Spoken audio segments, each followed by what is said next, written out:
Yo creo que debería haber una condena ejemplar para que todos los jueces fiscales corruptos sepan qué es lo que puede pasar. La afectación fue a millones y millones de personas. Le da un mensaje al país y al mundo. Este es un estate quieto para los isaías.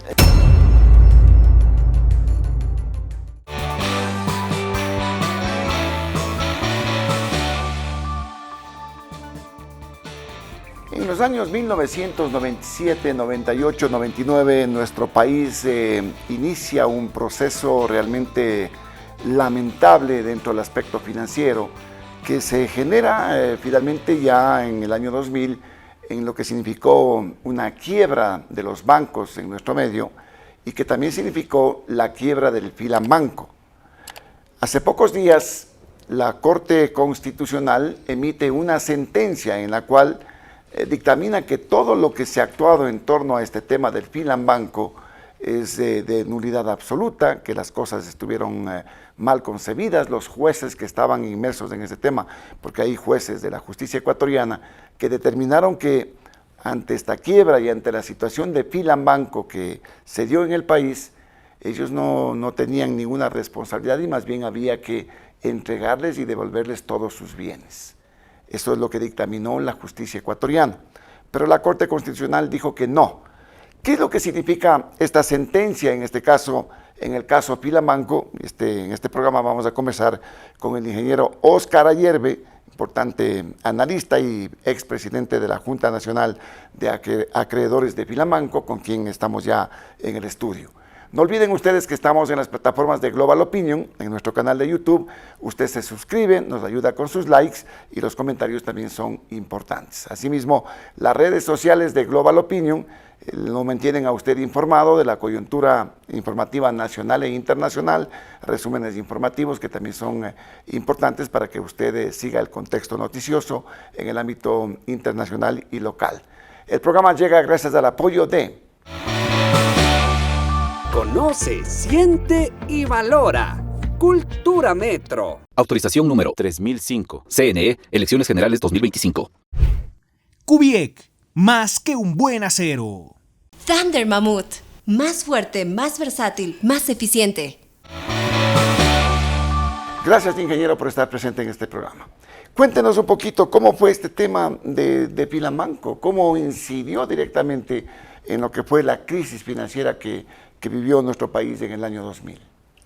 Bueno, en primer lugar quisiera mencionar que la sentencia 2572-22-EP-24, que determina con el voto unánime de la Corte Constitucional del Ecuador un documento de sentencia de 74 fojas que se convierte en un hito histórico para la jurisprudencia nacional y va a tener secuelas no solamente en el tema vinculante y de urgencia que determina su aplicación, sino que va a tener una relación muy, muy importante a los hechos de lo que en este momento vive una función jurisdiccional en crisis.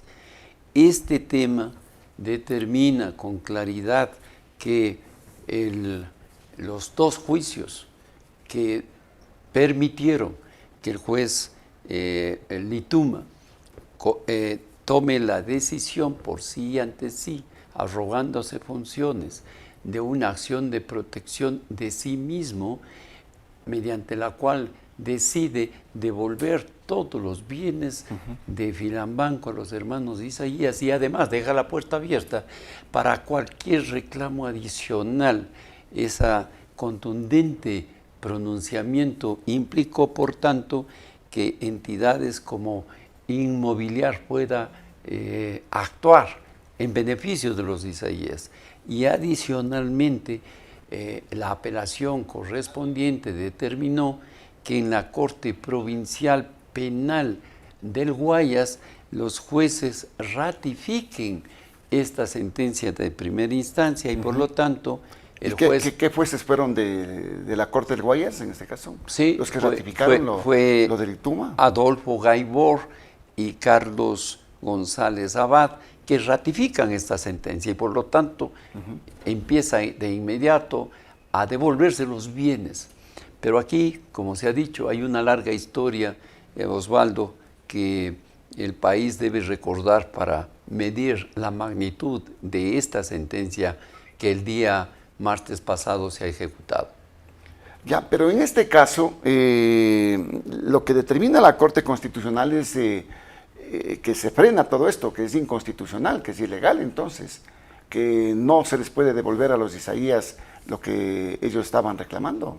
Bueno, la Corte anula integral y totalmente las sentencias. Es decir, esto significa que no hay ninguna posibilidad de devolución y por lo tanto el Estado ecuatoriano tiene que recuperar todas las incautaciones que fueron originadas en el año 2008, cuando se inició el proceso vía la decisión de la constituyente en que una de sus transitorias determinan que debe el gerente general de esa institución a proceder a la incautación de esos bienes. Y fue ese momento que se determinó 195 empresas vinculadas las que se inicie el proceso de incautación. Luego se incrementaron a 542 y posteriormente se entregaron a un fideicomiso famoso,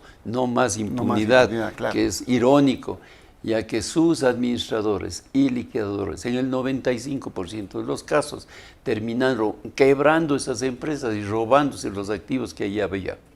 O sea, esta es una historia tenaz, pues entonces, ingeniero.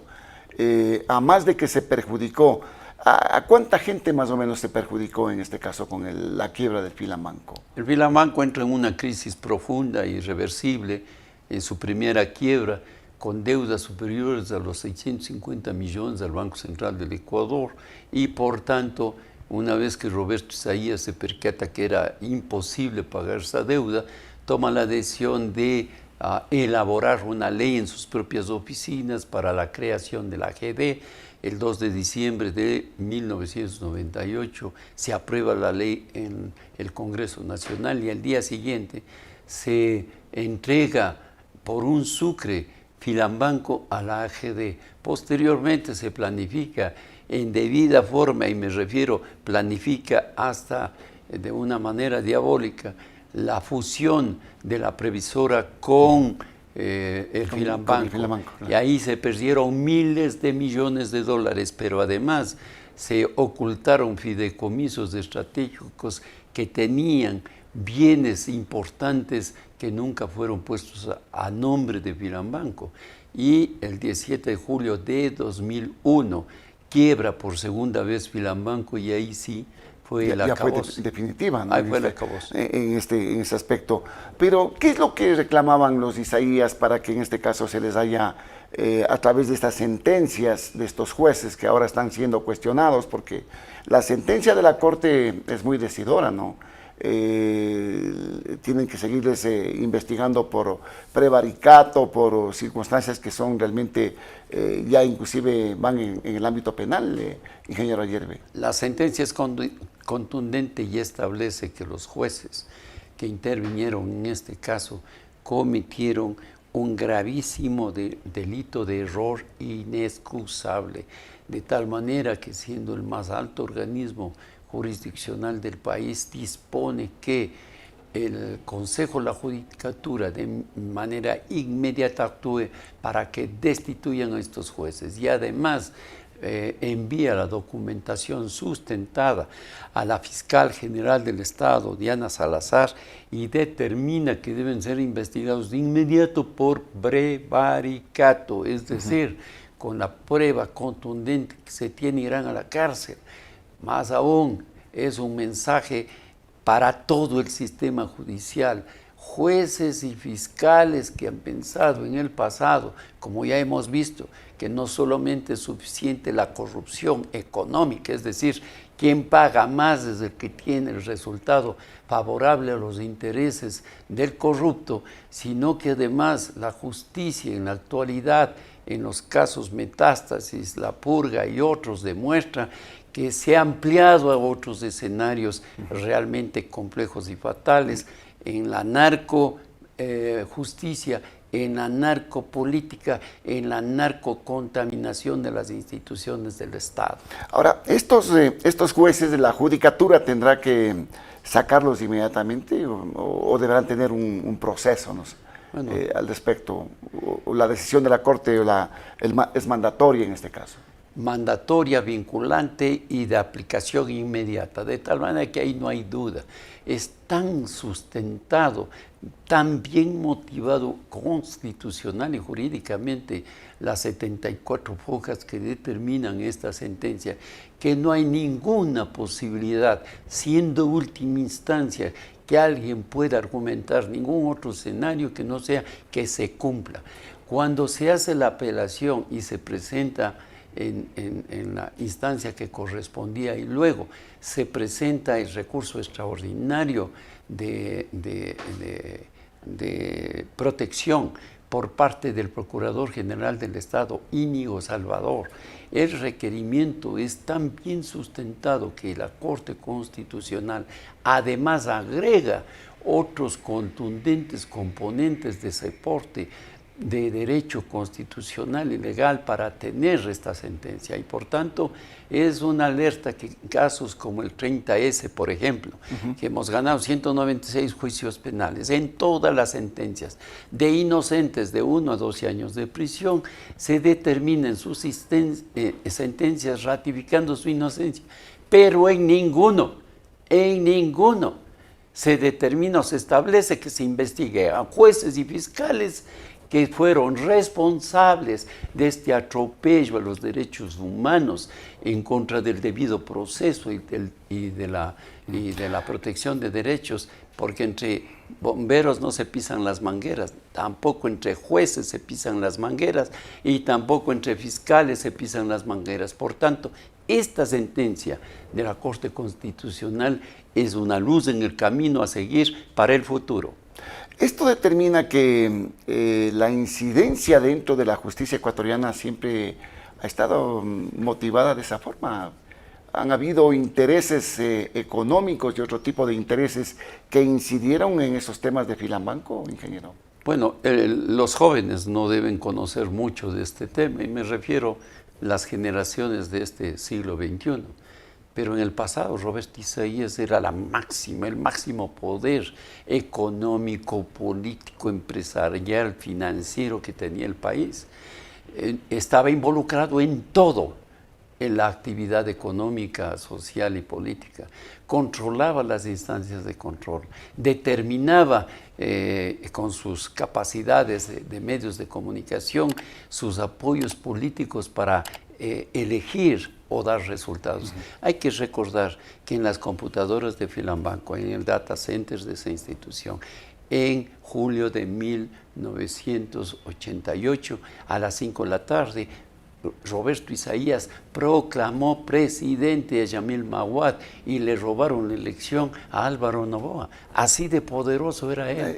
Es que se contabilizaban en el sistema informático de Filambanco, pues claro, en ese tiempo claro. las votaciones, ¿no?, que se daban en el país. Realmente increíble este asunto. Ahora, pero en este ámbito, ¿cuánta plata y cuántos perjudicados generó Filambanco con esta serie de circunstancias y hechos que usted lo está relatando, ingeniero Ayerbe? El 17 de julio del 2001 quiebra Filambanco, y luego los acreedores no sabíamos qué pasaba, cuántos éramos, dónde estaban, y finalmente el 10 de octubre de ese año se forma la Junta Nacional de Acreedores de Filambanco, se nombra como presidente a Óscar Ayerbe, e inmediatamente tomo posición de esa responsabilidad. Voy a Guayaquil, asumo la presidencia del directorio del banco en liquidación, como así dispone la ley, y lo primero que pregunto es que ¿Dónde están los balances? Que me entreguen los balances que tiene el banco en este momento. Y me presentaron el del 2008, 2009, 2000 y 1998, 1999, 2000 y 2001. Ninguno tenía firmas. Ningún gerente había firmado los balances. Entonces digo, ¿y qué pasó con los balances auditados? No había balances auditados, como manda la ley. Claro. La superintendencia de bancos tiene la obligación de dar un seguimiento permanente, sistemático del sistema financiero y de los bancos, desde luego. No había balances auditados. Eran 1.400 millones de dólares que debían a más de 750,000 personas naturales y jurídicas en todo el país y fuera del país. Era una cosa gigantesca, de tal manera que cuando fuimos conociendo paulatinamente la magnitud de la afectación, pudimos entender que el banco más grande del Ecuador tenía un escenario nacional e internacional más allá de lo conocido y lo imaginable, porque sus operaciones internacionales en offshore, principalmente Panamá y otros países en Centroamérica, determinaban movimientos económicos realmente gigantescos. Por eso es que salieron recursos económicos a Miami y obviamente se formó el Republic National Bank de propiedad de los Isaías en Miami. Con estos recursos que salieron de Filambanco. Pues desde luego, ¿de dónde más van a salir? De tal manera que Pero esta la vinculación con los recursos que le entrega el Banco Central, que ascienden a decenas o a centenas de millones de dólares. Cuando se emite la sentencia del 2012 y se ratifica una decisión judicial para condenar a los hermanos de Isaías a 8 años de prisión por peculado. Se establece más de 1.100.000 dólares a ese momento de las investigaciones realizadas que adeudaban al Estado ecuatoriano. Posteriores informes y estudios determinaron que aproximadamente la afectación significó más de 3.000 millones de dólares. 3.000 millones de dólares. Hay que recordar. Fue la afectación al Estado ecuatoriano. Pero desde luego, y a los 3.000 millones de dólares.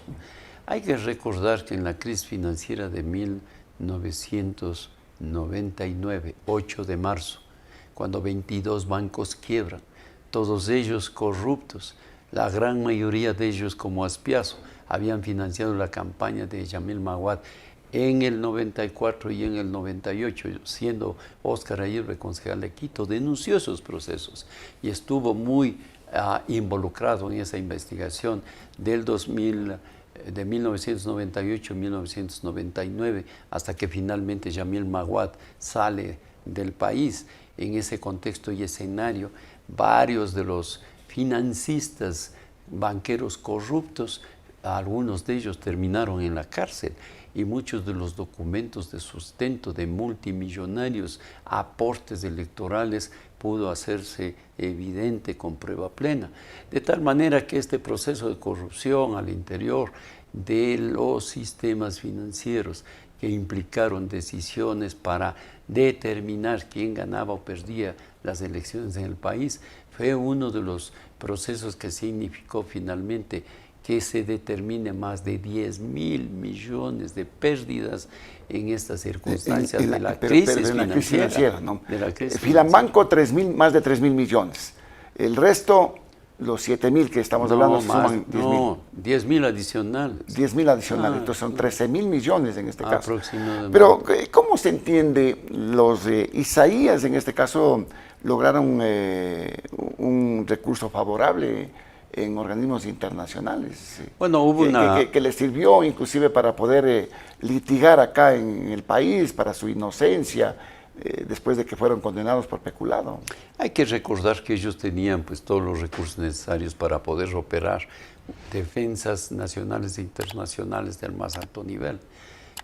Las astucias jurídicas y los planteamientos de requerimientos a los más altos niveles permitieron que hubo un pronunciamiento internacional que fue utilizado como pretexto o argumento técnico-jurídico por Johnny Lituma el 10 de mayo de 2022 para argumentar en su invento de una acción de protección a favor de un tercero, los Isaías, el argumento que había que devolverles todo.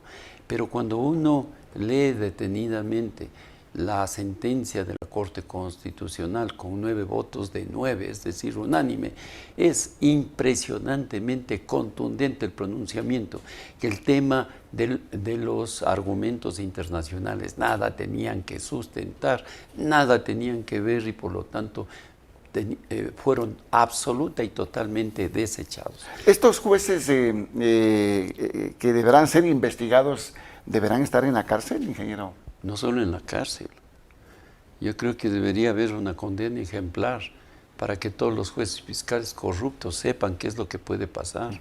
Este es un punto de inflexión, en mi opinión, porque el caso Filambanco es tan brutalmente emblemático.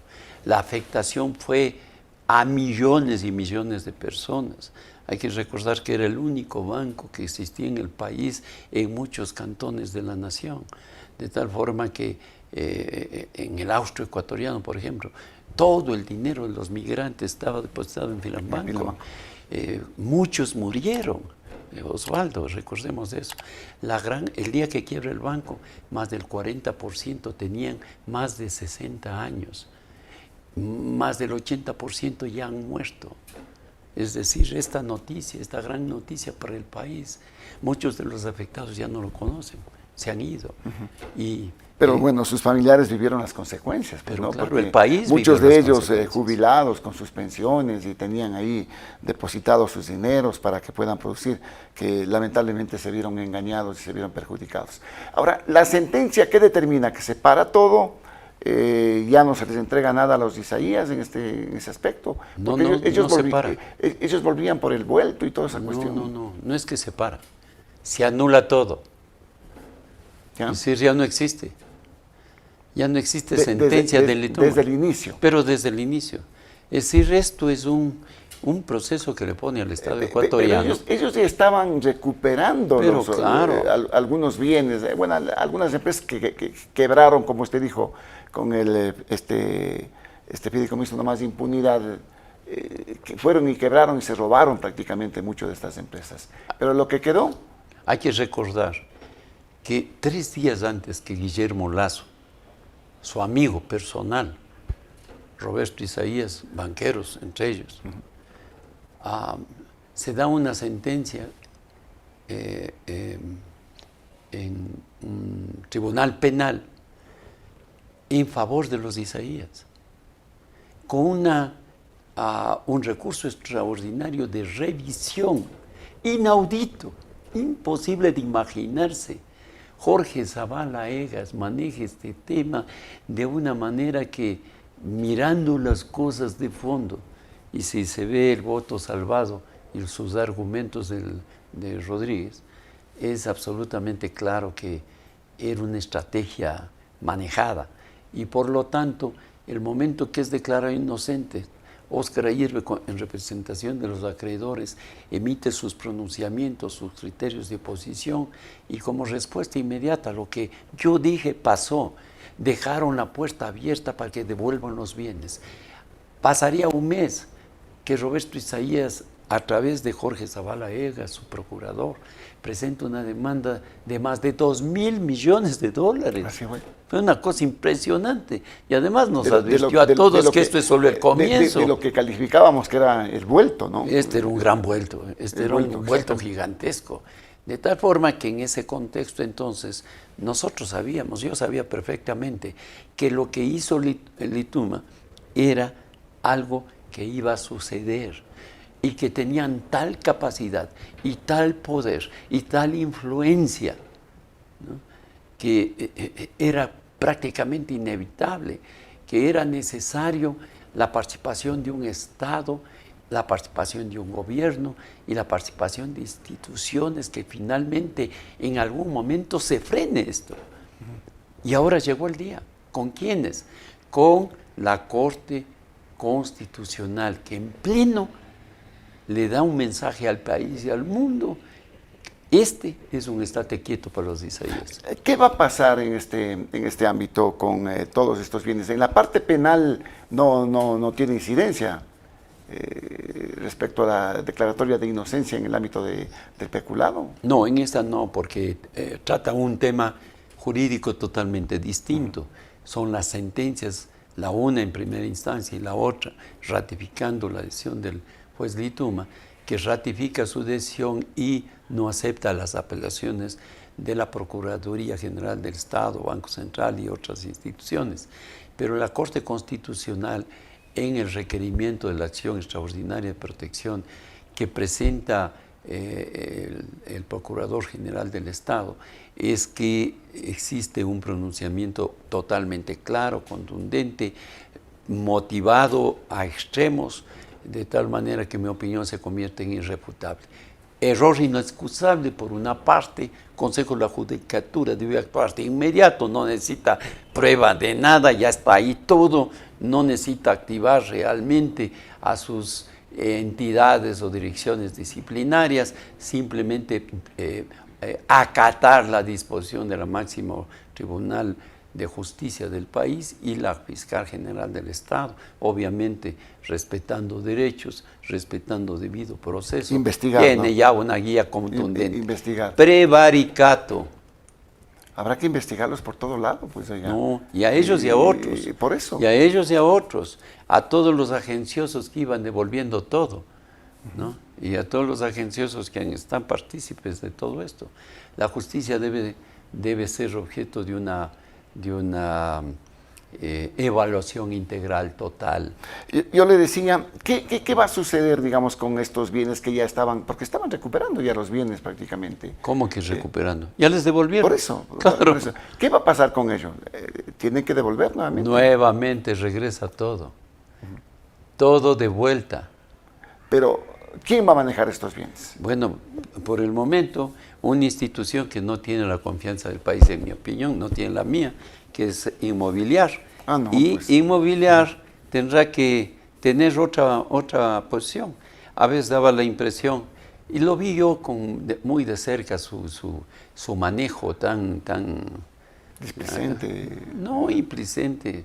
Yo diría una vergüenza nacional. Porque ¿qué pasó con no más impunidad? ¿Cómo se confabularon funcionarios de todas las instituciones vinculadas a este tema para permitir que se roben los bienes, los activos de esas empresas e instituciones? ¿Cuánta gente se hizo millonaria, ¿no? con ese manejo que tuvieron de los bienes del Filamanco? Por eso es que ahora que la Corte Nacional se reunió con su presidente, el doctor Swin, para tratar el tema de la terna, de quién va a ir encabezando al Consejo de la al Judicatura. Consejo de la Judicatura, es absolutamente fundamental. Señores jueces nacionales, deben poner una terna que no tenga ningún vínculo político, como sucede en todas. Pero es un poco complicado pedir eso, pues, ingeniero. Que no tenga vínculos. vínculo con poderosos intereses y que se renueve todo. Ninguna institución debe mandar una terna que no sea personas que tengan cumplimiento de requerimientos, no solo de experiencia, de capacidad, sino que la parte más importante, que sean idóneos. ¿No? Pero al parecer en esa terna podría ir el actual presidente Mario Godoy, me parece. A mí me parece el actual presidente sería, de la Judicatura. A mí me parece que sería un gravísimo error. Ya cometió varios errores la Corte Nacional de Justicia al poner y encabezar la lista a uno de los más nefastos de toda la historia de esa institución, como es Willy Monterán. No creo que quieran involucrarse en otro tema que no sea el renovar todo, el que nos den garantía de independencia y de transparencia. Pero aquí priman los acuerdos, y usted lo sabe perfectamente. Pero claro. Ingeniero, en el ámbito político son acuerdos los que existen. Sí, pero también priman y sabemos todos las consecuencias. ¿O no tenemos consecuencias en este momento? Funestas. Funestas entonces, consecuencias. Queremos en lo mismo, hagan lo mismo. Y el país, los ciudadanos, no van a admitir esto. Yo creo que no perciben que el país está cambiando en la base de la esencia de los ciudadanos de este país. Vamos a tener más fuerza y opinión que nunca antes en la historia. Eso les recuerdo a todos. Ingeniero, con esta sentencia, mucha gente, los acreedores del Filambanco, ¿qué ganan? La satisfacción de que finalmente una corte como la constitucional se pronuncie tan contundentemente frente a hechos nefastos que se venían dando por décadas y que nadie frenaba este asunto. Esto es una sentencia para anular a 2 instancias judiciales. La una de primera, de un juez de la niñez y la familia en Guayaquil. Lituma. Claro, que toma la decisión de devolver todos los bienes. Que está inmerso en otros problemas. Pero también, desde luego. En otros temas. Son gente corrupta. Y entonces, la siguiente instancia, un tribunal especializado, penal, con amplio conocimiento jurídico, pues le ratifica la sentencia. ¿Quién va a creer que esto fue de manera transparente? ¿No?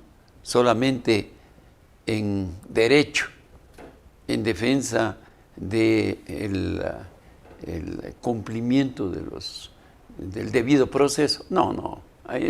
Eso fue lo que dice la Corte. Hubo un manejo, digamos. Un manejo absoluto, claro, un manejo de poder, un manejo en corrupción. Eso es lo que determina todo esto, porque dice claramente, ¿no?, que se ha ejecutado con claridad presuntos actos de violación de derechos al Estado ecuatoriano, ¿no? Y nulita todo, todo.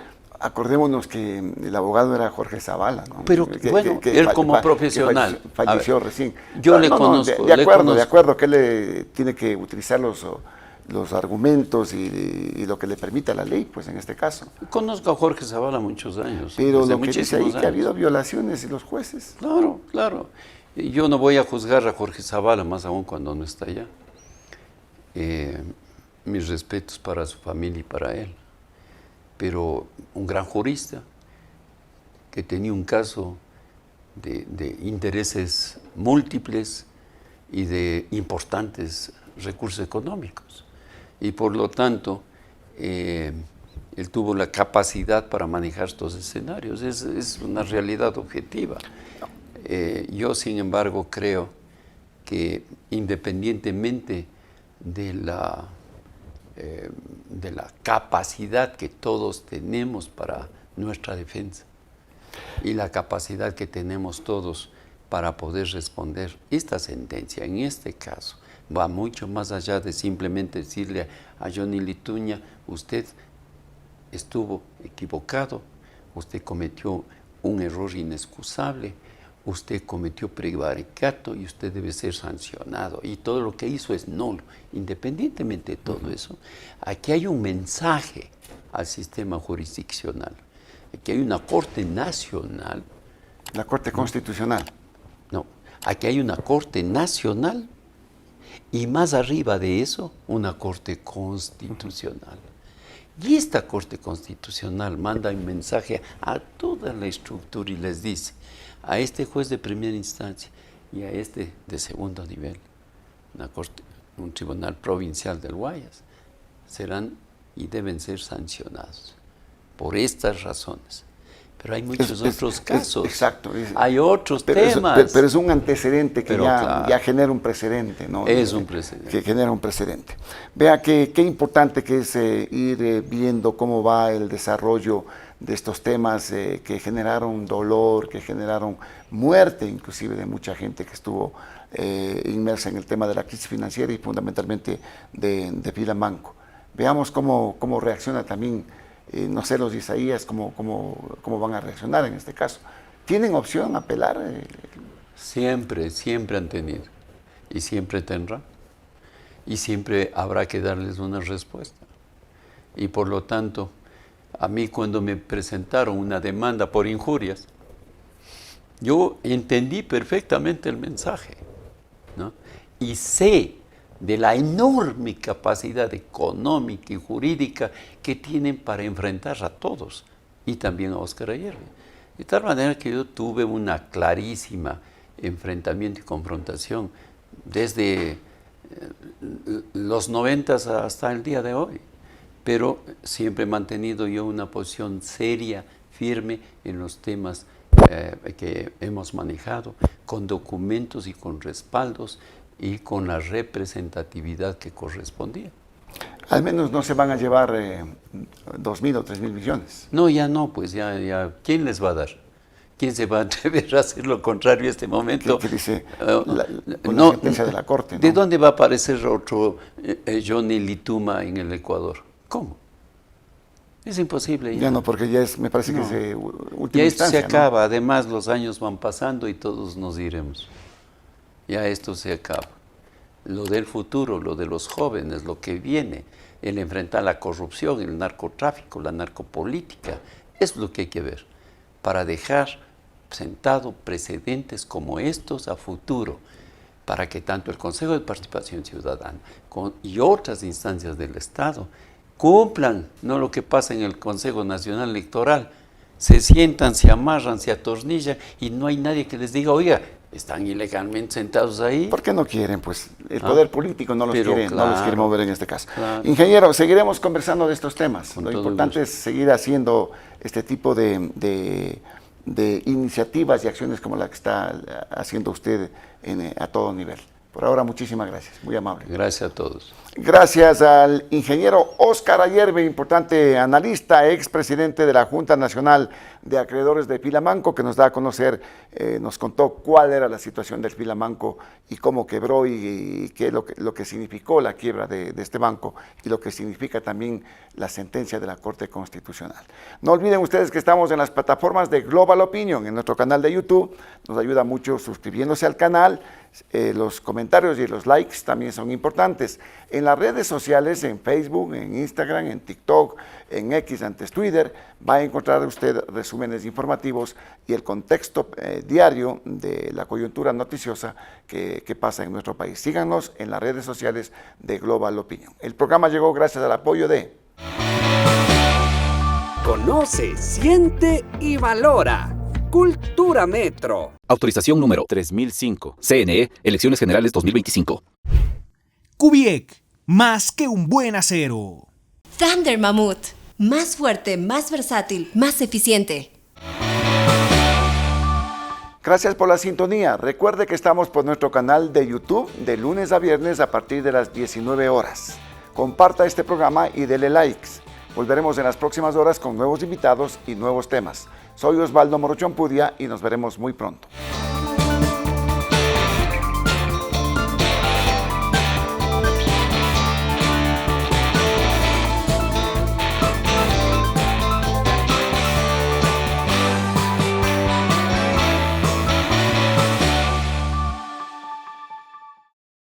Ella es Paula.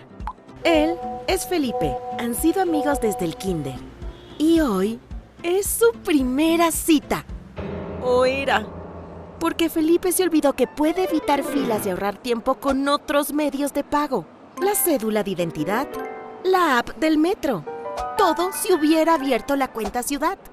Y el tiempo no regresa. Modernízate. Evita filas y ahorra tiempo con tu cuenta Ciudad.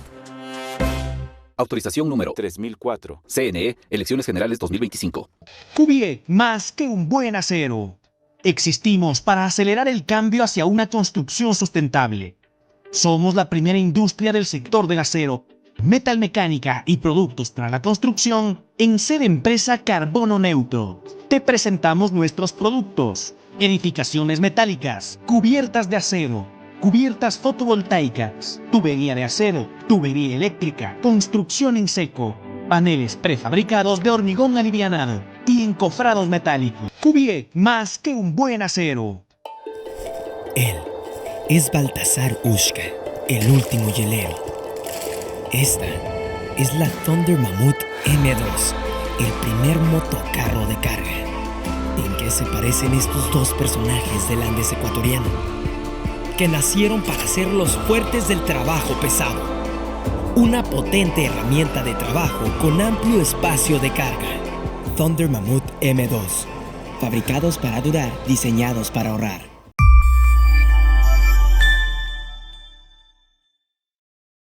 Los criterios de nuestros invitados no representan la opinión de este medio de comunicación.